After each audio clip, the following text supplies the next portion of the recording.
কোরআনুল কারীমের কথা যেখানে হয়, আল্লাহ রাসূলের জীবনী থেকে যেখানে আলোচনা হয়, যেখানে জিকির হয়, সেই স্থানগুলা, সেই মাজলিসগুলা আল্লাহর নবী বলেছেন সরাসরি পৃথিবীর জমিনে এটা জান্নাতের বাগান। জান্নাতের বাগান। মুসলমান ভাইরা রে আমার, জান্নাতের বাগানের মধ্যে আপনারা বসে আছেন। জান্নাতের বাগানে যে বসে আছেন, এটার ছোট্ট একটা মেসাল দিলে পরিষ্কার হয়ে যাবেন কেমন জান্নাতের বাগান। মনে করেন আপনি রংপুর যাবেন, রংপুর যাওয়ার জন্য যেখানে গাড়ি পাওয়া যায়, আপনাদের গোবিন্দগঞ্জ থানার ওই যে মেন রোড, ওখানে রংপুরের গাড়ি পাওয়া যায়। কথা বলেন ঠিক কিনা? ঠিক কিনা? রংপুর যাওয়ার জন্য আপনি বাড়ি থেকে বের হয়েছেন, কথা কিন্তু ভালো করে বুঝবেন। রংপুর যাওয়ার জন্য আপনি গোবিন্দগঞ্জ থানার মেন রাস্তার মধ্যে আপনি চলে গেছেন। ওখানে অনেকগুলো গাড়ি আছে, বাস টার্মিনালে অনেকগুলো গাড়ি আছে। এক শ্রেণীর গাড়ির হেল্পার আপনাকে এভাবে ডাকতেছে, রংপুর রংপুর রংপুর রংপুর। আপনি যেহেতু রংপুর যাবেন, আচ্ছা রংপুর রংপুর বলতেছে, গোবিন্দগঞ্জে রংপুর রংপুর বলতেছে। আচ্ছা এই বাসের ভিতর কি রংপুর শহর আছে ভাই? এই বাসের ভিতর আছে। হেল্পার শব্দটা হচ্ছে ইংরেজি শব্দ, এটার বাংলা অর্থ হলো সাহায্যকারী। কথা বলেন ঠিক কিনা? হেল্পার এভাবে ডাকতেছে মানে উনি বুঝাচ্ছেন, এই গোবিন্দগঞ্জের মানুষেরা, তোমরা যদি কেউ রংপুর যেতে চাও, আমার গাড়ির কাছে চলে আসলো, কাউন্টারের ভিতরের হাত ঢুকায় দাও, একটা টিকিট সংগ্রহ করো, তোমার জন্য একটা সিট বরাদ্দ হবে। আমার গাড়িতে চুপচাপ কয়েক ঘন্টা তুমি বসে পড়বে, একটা সিটের মধ্যে বসে পড়বে। আমার গাড়িটা এক সময় আপনাকে রংপুর পৌঁছায় দিবে। কথা বলেন ঠিক কিনা? এটা বুঝানোর জন্যই উনি রংপুর রংপুর বলতেছে। মুসলমান ভাইরারে আমার, বিশ্ব নবী 1400 বছর আগে সাহাবীদেরকে এই কথাটা বোঝানোর জন্যই বলে দিয়েছে, এই সাহাবীরা তামাম পৃথিবীর মানুষগুলোকে জানাই দিবে, তাদারুসুল ইলমি সাআতাম মিনাল লাইলি খায়রুম মিন ইহইয়াহা। আল্লাহর নবী বলেছেন, রাত্রিবেলা কেউ যদি এই দুই চোখটাকে কষ্ট দেয়, ইলম অর্জনের জন্য একটুখানি সময় বসে পড়ে, অল্প সময় বসে পড়ে, 1 ঘন্টা 2 ঘন্টা বসে পড়ে, মদিনাওয়ালা বলেছেন জান্নাতের বাগানের মধ্যে যদি একটা টিকিট বরাদ্দ করে, একটা সিট বরাদ্দ করে, পৃথিবীর জমিনে এটা জান্নাতের বাগান বলা হয়েছে। আপনারা বলেন তো, জান্নাতের মধ্যে কি এরকম বাঁশের খুঁটি থাকবে নাকি? এরকম মশার কোনো কামড় থাকবে নাকি? ঠান্ডা আসার কোনো সম্ভাবনা আছে নাকি জান্নাতের বাগানের মধ্যে? কিন্তু বিশ্বনবী এই বাঁশের খুঁটিওয়ালা এটাকেই জান্নাতের বাগান বলেছেন। কারণ বিশ্বনবী বলেছেন, এখানে যদি কেউ একটা টিকিট করে, একটা যদি সিট বরাদ্দ করে, অল্প সময় যদি ওখানে বসে পড়ে, এই জান্নাতে যাওয়ার গাড়িটা, জান্নাতের বাগানটা তোমাকে এক সময়ে জান্নাতে পৌঁছায়া দিবে। আল্লাহু আকবার বলে। মুসলমান ভাইরা আমার, এই কারণে বিশ্বনবী সাল্লাল্লাহু আলাইহি সাল্লামের প্রত্যেকটা কথা আমাদের জন্য ইবাদত। আল্লাহর পয়গম্বর এমন কোন কাজ নিজে করেন নাই, কিন্তু সাহাবা আজমাইন রাদিয়াল্লাহু তাআলা আনহুদের উপর চাপায় দিয়েছে, এরকম জীবনের মধ্যে পাওয়া যায় না। পয়গম্বর আলাইহিস সালাতু ওয়াস সালাম বললেন, সাহাবীরা, ও সাহাবীরা, তামাম পৃথিবীর মানুষগুলোকে তোমরা জানাইয়ে দিবে, দরুদ শরীফ যদি কেউ বেশি বেশি পড়ে, তার অন্তরের মধ্যে, চেহারার মধ্যে একটা নূর তৈরি হয়ে যায়। সুবহানাল্লাহ বলবেন না? দরুদ শরীফ যদি আপনি বেশি বেশি পড়েন, দরুদ শরীফ পড়ার মাস হচ্ছে এই যে সামনে পবিত্র রমজান মাস। একজন সাহাবী আল্লাহর পয়গম্বরের কাছে এসে জিজ্ঞেস করলেন, আহলে সুফার উপর বসান। পয়গম্বর আলাইহিস সালাতু ওয়াস সালামকে বললেন, ইয়া রাসূলুল্লাহ, ইয়া হাবিবাল্লাহ, আমি ইস্তেগফার বেশি বেশি পড়ব না দরুদ শরীফ বেশি বেশি করে পড়ব, কোন আমলটা বেশি করব? আল্লাহর পয়গম্বর আলাইহিস সালাতু ওয়াস সালাম সাহাবীকে বললেন, সাহাবী, তোমার শরীরের মধ্যে যদি কাদা লাগে, ময়লা লাগে, তাহলে তোমার সাবান আগে দরকার না আতর আগে দরকার?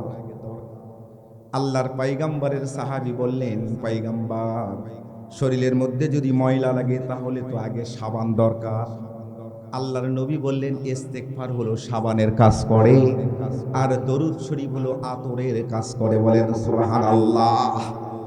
কোন মানুষ যদি গভীর রাত্রিতে এই চোখটাকে কষ্ট দেয়, 2 রাকাত 4 রাকাত 6 রাকাত সালাত আদায় করে, পবিত্র রমজান মাস সামনে, যখন আপনি সেহরি খাওয়ার জন্য উঠবেন 10 মিনিট সময় হাতের মধ্যে নিবেন, আপনার স্ত্রীকে বলবেন আস্তে করে, স্ত্রী রে, জীবনে বহু মানুষের কাছে ধর্ণা ধরেছি, পীরের কাছে গিয়েছি, মাজারের কাছে গিয়েছি, ফকির মিসকিনের কাছে গিয়েছি, অনেক দরবারে গিয়েছি, অনেক ডাক্তার হাকিম কবিরাজের দরবারে গিয়েছি, অনেকের কাছে ধর্ণা ধরেছি, অনেকের কাছে পানি পড়া নিয়েছি।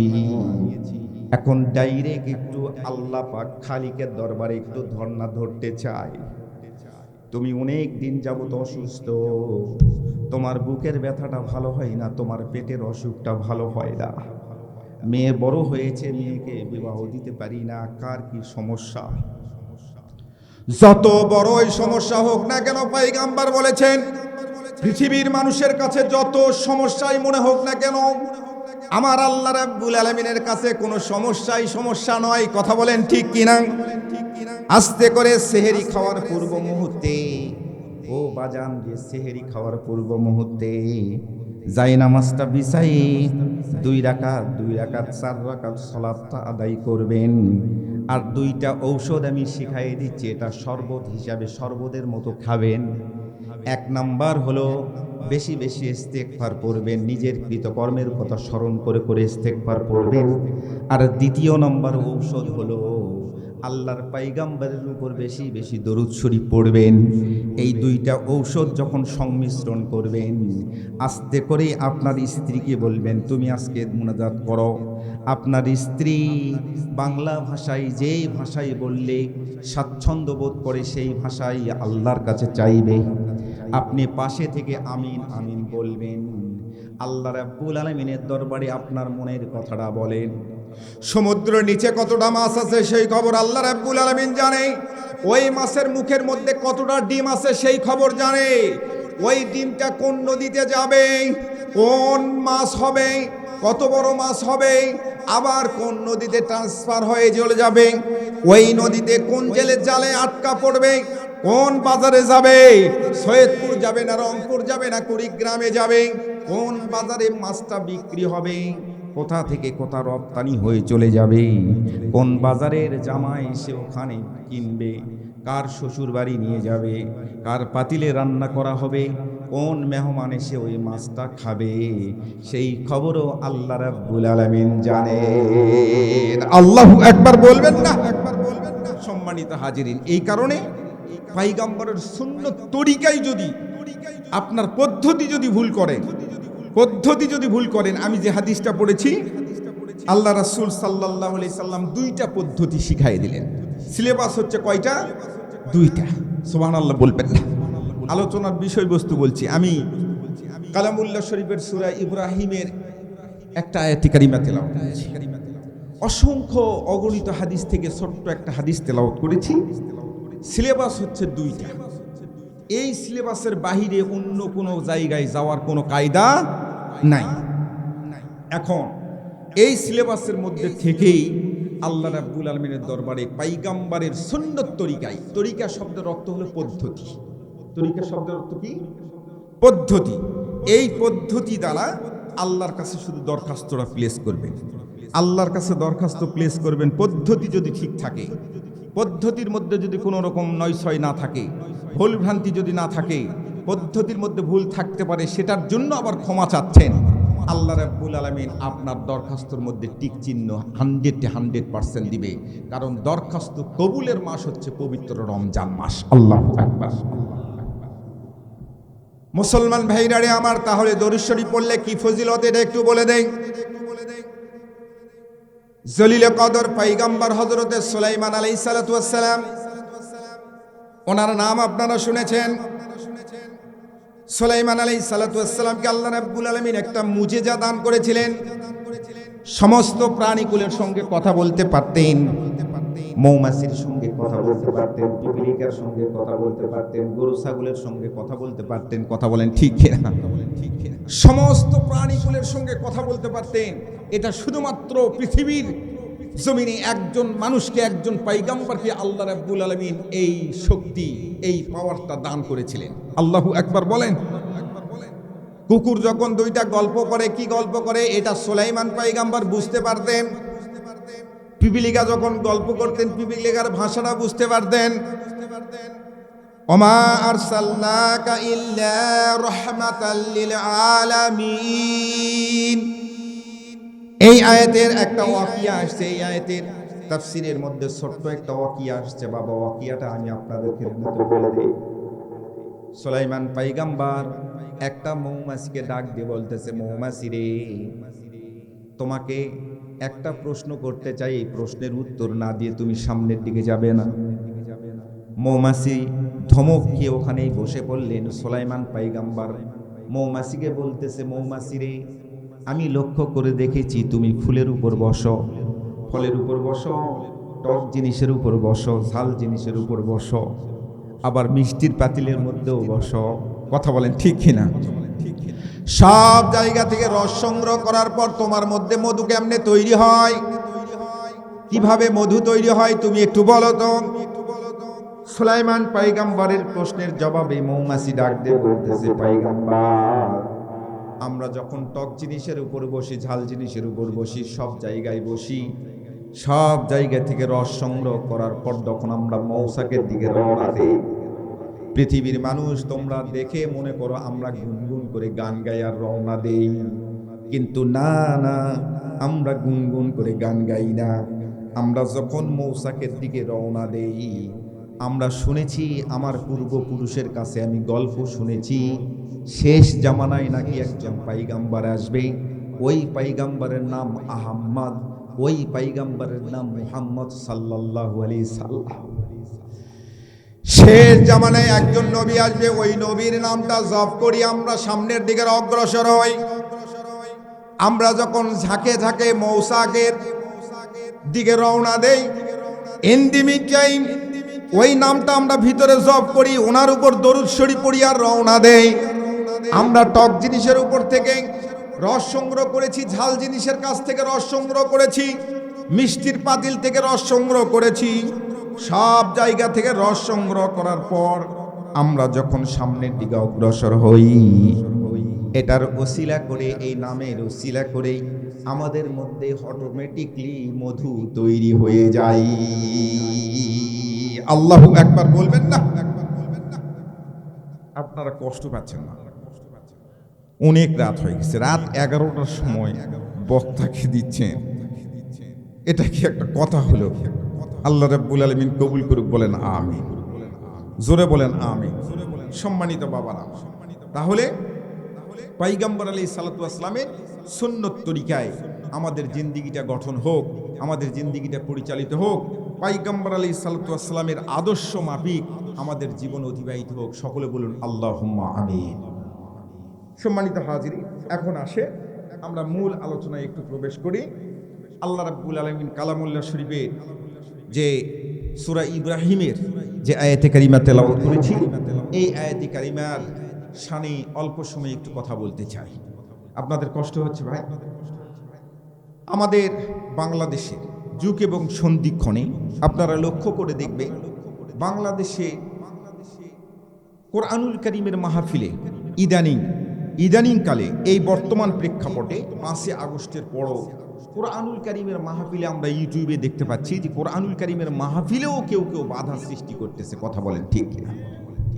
কেউ কেউ বাধা সৃষ্টি করতেছে। তাহলে বোঝা গেল যুগে যুগে, এটা আজকেই শুধু না, যুগে যুগে, যুগ এবং সন্ধিক্ষণে পালাক্রমে হযরতে আদম আলাইহিস সালাতু ওয়াস সালাম থেকে শুরু করে আজ পর্যন্ত এটা হচ্ছে ইসলামের বয়স, এটা হচ্ছে ইসলামের বয়স। আর শরীয়তের বয়স হচ্ছে 1400 বছর, 1450 বছর হচ্ছে শরীয়তের বয়স। এক এক নবীর শরীয়ত ভিন্ন ভিন্ন ছিল, কিন্তু ইসলামের বয়স হলো আমাদের আব্বাজান হযরতে আদম আলাইহিস সালাতু ওয়াস সালাম থেকে শুরু করে আজ পর্যন্ত। এখন যুগ এবং সন্ধিক্ষণে পালাক্রমে বিভিন্ন সময় কোরআনুল কারীমের মাহফিল, কোরআনুল কারীমের জালসা, কোরআনুল কারীমের যেখানে দার্স দেওয়া হয়েছে সেখানে একটা চক্র এসে বাধা প্রদান করেছে। কথা বলেন ঠিক কিনা? লা তাসমাউ লিহাজাল কোরআন, আল্লাহ সুবহানাহু ওয়া তাআলা জানাই দিলেন, পয়গম্বরের মুখ থেকে জানাই দিলেন, ও পয়গম্বর, ওরা সকলেই মিটিং করে ষড়যন্ত্র করে সিদ্ধান্ত নিয়েছে, আপনি জানেন না ওদের মনের খবর। ওরা সিদ্ধান্ত নিয়েছে কোরআনুল কারীম যেন কেউ শুনতে না যায়, কোরআনুল কারীম যেন শুনতে কেউ না পায়। কোরআনুল কারীম শুনতে যদি কেউ যায় তাদের বিরুদ্ধে অ্যাকশন নেওয়া হবে, এটা হচ্ছে তাদের সিদ্ধান্ত। কিন্তু আমি আল্লাহ রাব্বুল আলামিন, আমি বড় কৌশলী, আমি বড় কৌশল অবলম্বন করি।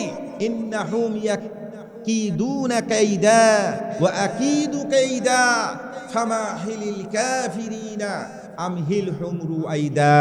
চিৎকার করে বলেন আল্লাহু আকবার। কাফিরেরা, মুশরিকেরা যত বড়ই ষড়যন্ত্র করুক না কেন, আমি হচ্ছে বড় কৌশলী, আমি বড় কৌশল অবলম্বন করি। চিৎকার করে বলেন আল্লাহু আকবার। হযরত ইমাম শাফি রহমাতুল্লাহ আলাইহি নাম আপনারা শুনেছেন। সে যুগের মস্ত বড় একজন আলেমে দ্বীন। বাগদাদ শহরে, ইরাকের রাজধানী বাগদাদ, শাফি রহমাতুল্লাহ আলাইহি। আজকে যেমন আমি এখানে ওয়াজ করছি, সভাপতি মহোদয় বসাং, শাফি রহমাতুল্লাহ আলাইহি বাগদাদ শহরের মধ্যে কোরআনুল কারীমের একটা মাহফিলের আয়োজন করেছে। কয়েকদিন যাবত মাহফিল। আপনাদের মাহফিলের পাশেও একটা মেলা বসেছে, এখানে জিলাপির দোকান, বিড়ি সিগারেটের দোকান, সব কিছু পাওয়া যায়। কথা বলেন ঠিক না? কোরআনুল কারীমের মাহফিল শেষ করে, আমি একটা মাহফিল শেষ করে এরকম স্টেজ থেকে নেমে যাচ্ছি। তা আমার একটু মোটামুটি একটু মাঝে মধ্যে পান খাওয়ার অভ্যাস আছে। আমি স্টেজ থেকে পাশ দিয়ে যাচ্ছি, পানের দোকান আছে, সব কিছু পাওয়া যায়। এখন আমি কমিটির এক ছেলেকে বলতেছি, ভাই আমি একটা পান খাবো, একটা তাড়াতাড়ি পান কিনে দেন। তো উনি তাড়াতাড়ি, হ্যাঁ হুজুর পান খাবে, পান দিয়ে দিলেন। এক লোক মাহফিলের এখান থেকে মাহফিল শুনে যাচ্ছিল, উনি আস্তে করে এক যুবক সামনে গিয়ে দাঁড়িয়ে বলতেছে, হুজুর আপনি যে পান খাচ্ছেন, আপনি পান খাওয়ার দোয়া জানেন? কি বেকায়দাটা দেখেন, হুজুরকে মানে হুজুর যদি আটকে যায় তাহলে আমার একটা বিশাল ব্যাপার, একটা ক্রেডিটের ব্যাপার। হুজুর যদি আটকে যায় মানে হুজুরকে আটকানোর জন্য যত প্রকার ষড়যন্ত্র এটা যুগে যুগে ছিল। কথা বলেন ঠিক কিনা? আন্দাজি একটা প্রশ্ন করবে, তা আমি আবার ওই মুহূর্তে আমার জানা ছিল, আমি বলতেছি হ্যাঁ আমি পান খাওয়ার দোয়া জানি। তো বলছি হুজুর বলেন তো, আপনি পান খাওয়ার দোয়া জানেন, আপনি বলেন।